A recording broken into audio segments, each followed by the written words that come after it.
Assalomu alaykum hurmatli Manchester United muxlislari, sizlar bilan yana bir bor Zamin Reds kanali va Mansar e'tiborlaringizga navbatdagi tahliliy videoni taqdim qilaman. Undan oldin odatdagidek sizlardan like bosishni, kommentariy yozishni hamda bizning kanalni rivoji uchun obuna bo'lishni iltimos qilgan holda, demak biz boshlaymiz. Bugungi mavzumiz bir necha kun oldin, ya'ni taxminan yakshanba kuni bo'lib o'tgan 19:30 da mahalliy vaqt bilan Old Trafford stadionida mahalliy Manchester United jamoasi o'zini azaliy raqiblaridan biri bo'lgan Liverpool jamoasini bir mavsumda 2 marta, men ekranda ko'rsatib o'tirmay, joyini ko'rsatib qo'ydi, qayerda ekanligini, Liverpoolning joyini hamda Manchester United o'zining joyini ham qayerdaligini yana bir bora isbotlab qo'ydi deb o'ylayman.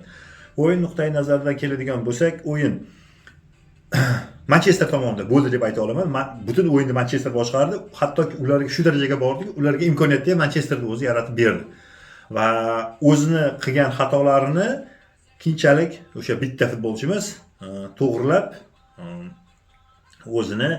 o'ziga yuklatilgan muhim vazifani bajara oldi deb o'ylayman. O'yin nuqtai nazaridan keladigan bo'lsak, o'yinda o'sha dastlab o'yin jarayonlarini ko'rib chiqadigan bo'lsak, o'yindan dastlabki daqiqalarda Manchester United o'tkir hujum qilishni boshladi va turli xil vaziyatlar yaratishni boshladi va juda tezkorlik bilan 6-daqiqada jarima to'pidan keyin Matheus Cunha hisobni 1-0 ko'rinishiga olib kelib qo'yadi. Va oradan yana 7-8 daqiqa o'tib, endi navbat Benjamin Sheshkoga keladi. Unda ham hisobni kattaroq ko'rinishga olib keladi, 2-0 ko'rinishga, va shunda Bruno Fernandesning assistentligi shu o'yinda o'xshamay qoldi. Chunki pas berganda yo Vartani qo'liga tegib qoladi, yo ular himoyasiga qo'l tegib qoladi. Xullas kalom, Liverpoolga qarshi o'yinda Bruno Fernandes bizning kapitanimiz assist qayd eta olmadi. Ikkinchi taymda esa 46-minutda Benjamin Sheshkoni jarohati tufayli Karikning gapi bo'yicha yengil jarohat, o'rniga Diallo tushadi va Diallo oradan bir necha daqiqa o'tib birinchi xatolikni olib kelib qo'yadi o'zining martasiga va hisob 2-1 ko'rinishiga yetadi. Oradan bir necha daqiqa o'tib endi Saint Lamins ham xuddi shunday xatoga yo'l qo'yadi va bizning jarima maydonimizda Liverpool futbolchilari unumli foydalanib hisobni 2-2 ko'rinishiga olib kelib qo'yishadi.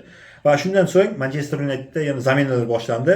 75-daqiqada Mbeumo o'rniga Dorgu tushadi.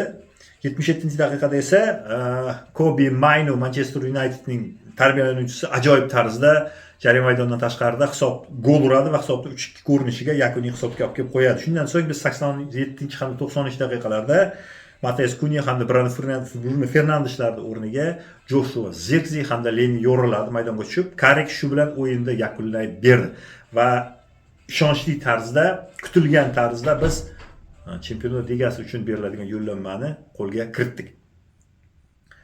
Demak, o'yin statistikasiga ko'rib chiqadigan bo'lsak, demak Manchester United hamda Liverpool jamoalari o'rtasidagi o'yinda XG bo'yicha Manchester United 2.35 ta golga o'yin namoyish qilgan. Liverpool jamoasi esa 0.88 ta golga o'yin namoyish qilgan. Bu gollar ham hammasi Manchesterning o'zining xatolari tufayli. Boya aytganimdek, Manchester sovg'a qilgandan keyin golni biz ular uchun o'yin taqdim qilib berdi deb o'ylayman. To'p egallab turish bo'yicha 37 ga 63 bu o'yinda Liverpool foydasiga edi. Liverpool to'pni egallab turdi, lekin jo'yali ishtima qila olgani yo'q. Neytral muxlis sifatida kim agar bizning kanalga a'zo bo'lgan bo'lsa, shu haqida albatta fikrlaringni yozib qoldirishlaring mumkin. Adekvat muxlislarimiz, diqqatingni, bizda hamma muxlislarimiz, menimcha hammasi adekvat hamda o'zining jamoasini chiroyli qo'llab-quvvatlay oladigan fanatlar deb o'ylayman. O'ylamayman, aniq bunga ishonaman. Zarbalar bo'yicha 18 ga 13 va aniq zarbalar bo'yicha esa 6 ga 5 hisobi qayd etildi. Endi shu bilan kelib chiqqan holda turnir jadvalini ko'rib chiqadigan bo'lsak, turnir jadvalida demak dastlabki o'rinda kecha Arsenal jamoasi yengillik bo'ldi ularga. 35 ta turdan keyin 76 ochkoga ega. Ikkinchi o'rinda Manchester City jamoasi kecha bu jadval kirgizilmagan, menimcha ochkolari 34-turdan keyin Everton bilan necha o'ynadida ochkolar sonini 71 taga olib kelib qo'ydi. Manchester City jamoasi o'zini vaziyatini yana og'irlashtirgan holda. Manchester United jamoasi esa 35 ta turdan keyin 64 ochkoga ega bo'lgan holda 3-o'rinda mustahkam egallay oldi. 4-o'rinda Liverpool jamoasi 58 ochko bilan hamda 5-o'rinda Aston Villa jamoasi ham 58 ochko bilan qolishdi, chunki Aston Villa jamoasi ham mag'lubiyatga uchragan. O'yin uchun tushgan sostavni ko'rib chiqadigan bo'lsak, hamda baholarni ko'rib chiqadigan bo'lsak, darvozada Saint Lamins harakat qildi. Golli vaziyat hisobga olmaganda Saint Lamins yaxshi o'yin namoyish qildi. Faqatgina o'sha 56 daqiqada qilgan qo'pol xatoligi tufayli hisob 2-2 bo'ldi, lekin undan keyin jamoadoshlari bu xatoligini to'g'rilay oldi. Himoyada Luke Shaw, Eden Haven, Harry Maguire hamda Diego Dalotlar harakat qildi. Ajoyib harakat qilishdi. Ayniqsa Maguire o'yinlari hamda Haven bilan tandem sifatida o'ynashi shaxsan menga juda ham yoqdi. Sizlar bu haqda albatta fikrlaringizni yozib qoldiringlar, chunki Maguire'da qandaydir korpus gavda bo'ladigan bo'lsa, Haven biroz chaqqonroq hamda ildamroq harakat qilish hamda chiroyli paskatlar qo'yish bilan meni fikrimcha o'yinda eng yaxshilardan biri deb o'ylayman. Endi prosta bizning minus tarafimiz gol o'tkazib yuborganimiz bo'ldi deb o'ylayman. Markazda Kobe Mayno hamda Kazimierlar harakat qildi. Ajoyib tarzda harakat qildi bu juftligimiz. Men takror va takror har videolarimda aytyapman. Ikkalasi shu juftlik maydonga tushganda Manchester United kamdan kam holda mag'lubiyatga uchraydi. Hujumchilar ortida Bruno Fernandes harakat qildi. U ham rosa harakat qildi assist qilishga, lekin bu safar omadi chopmadi. Ikkita qanotda Mateus Cunha hamda Brian Mbeumolar harakat qildi. Brian Mbeumoda ajoyib moment bo'ldi, lekin Bruno Fernandes pasidan keyin Brian Mbeumo bergan zarbasi darvoza to'siniga tegib maydonni tark etdi. Cunha ham gol urdi va o'ziga yuklatilgan vazifani bajara oldi. Benjamin Sheshko ham o'ziga yuklatilgan vazifani hal qildi va asosiy shu gol urgani bilan bizda yodimizda qoldi deb o'ylayman.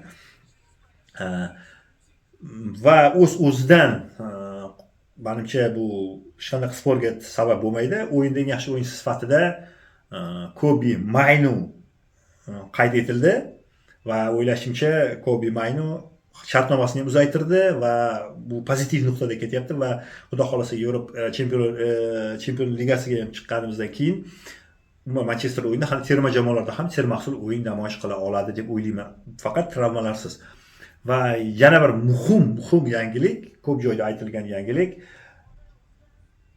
Barabanda drop deydi-ku. Manchester United ofitsialniy, ya'ni rasmiy tarzda Chempionlar Ligasi uchun beriladigan joyga ega bo'ldi va u 2-3 savatlardan o'rin oladi. Bu bilan biz barcha Manchester United fanatlarini chin qalbimdan tabriklayman va biz maqsadga erishdik. Endi sizlarga bitta savol shetda. Michael Carrickga endi insiderlar yozishiga qaraganda Michael Carrickga imkoniyat berishar ekan, ya'ni to'liq mavsum uchun doimiy trenerlik lavozimiga. Shu narsa Carrick isbotlab bera oldimi? Ya'ni loyiqmi Manchester Unitedda boshqarishiga yoki yana qanday variantlaring bo'lsa, masalan boshqa mutaxassisni olib kelish varianti bo'lsa, albatta kommentariyada yozib qoldiringlar.